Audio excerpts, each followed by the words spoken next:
Hello everyone, welcome to Edpaul. और आज हमारा टॉपिक रहेगा रिसर्च मेथडोलॉजी का। एक टॉपिक है जीनियोलॉजी। क्या है सोशल रिसर्च में जीनियोलॉजी? एक वर्ड आता है, समझते हैं इसे। In social research, genealogy is a multifaceted term that refers both to specific anthropological data collection method and a broader philosophical approach used to analyze data of history concepts। देखिए, normally जब हम genealogy सुनते हैं, क्या है ये genealogy, है ना, तो माइंड में फैमिली ट्री आता है। Family tree, genealogy. लेकिन सोशल रिसर्च में जीनियोलॉजी का मतलब सिर्फ फैमिली नहीं, ओके, बल्कि रिलेशनशिप्स, आइडियाज और पावर की हिस्ट्री को समझना होता है। Genealogy is not a family tree, it is a family tree भी है, लेकिन इसके साथ साथ कम्प्लेक्स चीज़ें जैसे फैमिली, उसके रिलेशनशिप्स, क्या पावर्स, कैसे आइडियाज़, वो सब पता चलती हैं। तो सोशल साइंस में जीनियोलॉजी दो अलग अलग मीनिंग्स में यूज़ होती है, ठीक है। साइंटिस्ट में complex web of social connections deconstruct how taken for granted ideas to be can. सबसे पहला तो है anthropological genealogical method. Anthropological genealogical method क्या है? ये डेवलप किया था WHR रिवर्स 1910 में, डेवलप्ड बाय। ये मेथड 1910 में WHR रिवर्स ने डेवलप किया था। इज अ सिस्टमैटिक टूल, ये एक सिस्टमैटिक टूल है for documenting kingship and family history in a community. ये फील्ड वर्क टेक्निक है जो एंथ्रोपोलॉजी में यूज़ होती है। एंथ्रोपोलॉजी यानी मानव का जिसमें अध्ययन किया जाता है, उसमें फैमिली हिस्ट्री ऑफ कम्युनिटी को समझने के लिए यूज़ होता है। It is a particularly essential in small scale और non literate societies where social organisation is build entirely around family ties. इसका मतलब, फैमिली टाइज का मतलब क्या होता है? देखिए, ये कहाँ यूज़ होती है? ये जो एंथ्रोपोलॉजिकल जेनियोलॉजिकल मेथड है, ये कहाँ यूज़ होता है? ये स्मॉल विलेजेस में यूज़ होता है, स्मॉल स्केल पर। कोई ट्राइबल सोसाइटी हो गई आपकी, या फिर कोई नॉन लिटरेट, जो पढ़े लिखे नहीं है, असाक्षर सोसाइटीज़ है, जहाँ पूरा सोशल सिस्टम फैमिली और रिश्तों पर ही बेस्ड होता है उन लोगों में, वहाँ ये यूज़ होता है। हाउ इट वर्क्स, ये कैसे काम करता है? ये देखिए, researcher start with a person called the ego and ask about their parents, siblings, children, spouses. They use standardized symbols, typically triangles for men and circles for women, to create a visual map. इसका मतलब researcher एक person से start करता है। किससे? एक person से start करता है, जिसे ईगो कहते हैं। ये वो ईगो नहीं, वो ईगो है। एक पर्सन से स्टार्ट करता है रिसर्चर, जिसे क्या कहते हैं? ईगो करते हैं, ईगो कहते हैं। फिर उससे पूछता है, वो पर्सन है, मान लीजिए ये पर्सन है, फिर वो उससे पूछता है तुम्हारे पेरेंट्स कौन हैं, फिर उससे पूछता है भाई बहन कितने हैं, देन उससे कहता है बच्चे कितने हैं, देन उसकी पत्नी शादी किससे हुई है, ऐसा। तो इन सब को सिम्बॉल्स के थ्रू ड्रॉ किया जाता है, यानी एक सिम्बॉल्स के थ्रू ड्रॉ करते हैं। ट्राइंगल को कैसे शो करते हैं? ट्राइंगल, इसका ट्राइंगल का मतलब मेल होता है, और सर्कल का मतलब होता है फीमेल, ठीक है।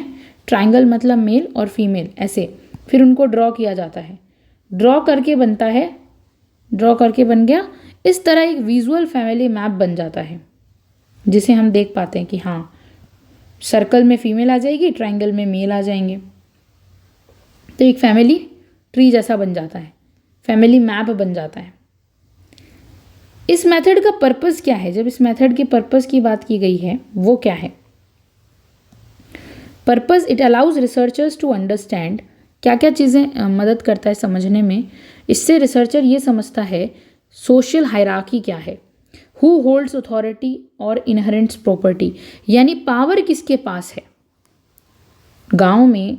इससे पता चल जाता है पावर किसके पास है, प्रॉपर्टी कौन इनहेरेंट कर रहा है, किसके हक में प्रॉपर्टी, हमें पता चल जाती है सोशल हायरार्की। फिर मैरिज पैटर्न्स भी इससे पता चल जाते हैं कि who is allowed to marry whom, यानी कौन किससे शादी कर सकता है, कज़न मैरिज अलाउड है या नहीं, इससे पता चल जाता है। इकोनॉमिक नेटवर्क्स पता चल जाते हैं, पैसा, how are the resources shared among relatives, रिश्तेदारों में पैसा जो है, लैंड रिसोर्सेज फैमिली में कैसे शेयर किए गए हैं, कैसे बांटे गए हैं, उससे पता चल जाता है, उस ट्री से, वो विजुअल मैप से हमें हर चीज़ का आइडिया लग जाता है। ओके मतलब सोसाइटी को समझने के लिए फैमिली स्ट्रक्चर को समझना बहुत ज़रूरी है। ये कहा गया है कि अभी कभी भी आप पूरे समाज को समझेंगे उससे पहले आप एक छोटी फैमिली को समझिए, उसकी स्ट्रक्चर को समझिए, वो ज़रूरी है। जीनियोलॉजी में हम इसकी स्टडी करते हैं। ओके सेकेंड फिलोसॉफिकल जीनियोलॉजी है फॉकल्ट की। फॉकल्ट क्या करता है?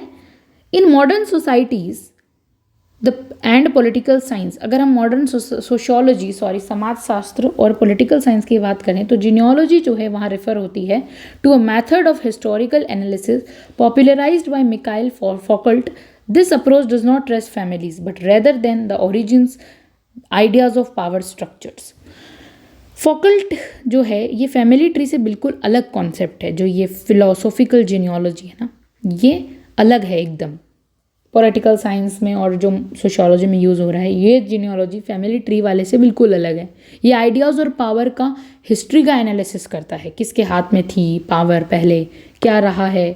फॉकल्ट कहते हैं वो ये पूछता है जो चीज़ें हमें नेचुरल या कॉमन सेंस लगती हैं क्या वो हमेशा से ही ऐसी थी, यानी ट्रेसिंग कॉमन सेंस। अब वो कॉमन सेंस को ट्रेस कर रहे हैं, ठीक है।